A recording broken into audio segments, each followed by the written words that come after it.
Hi guys, I'm Rita. In this episode I will show you how you can mark customer or sales invoices as paid on Kashoo accounting software.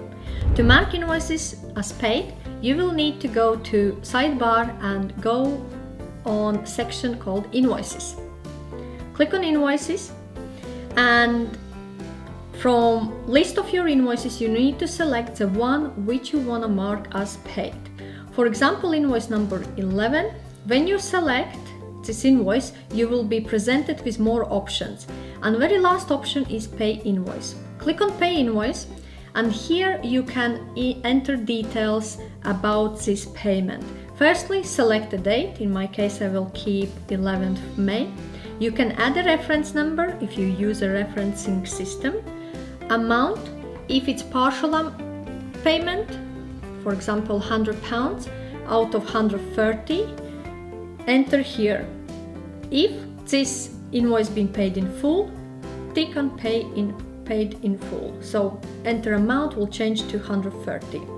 Select an account. If person paid in a cash, mark or select account cash.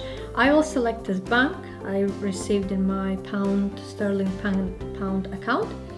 You can also add a memo, for example, if it's deposit payment or any other applicable information that you think is important to add to this payment. And once you are entered all these details, click on Add Payment. Okay, when we go back to list, invoice 11 have been marked as paid, and when we select this invoice there is no more option to add payment. So in this episode I covered how you can mark sales invoices as paid. Also, I have shared the link in description section below to my complete Kashoo accounting software tutorial. In tutorial, I cover all sections of Kashoo accounting software in detail. If you have any questions or require any further advice, feel free to reach out to me.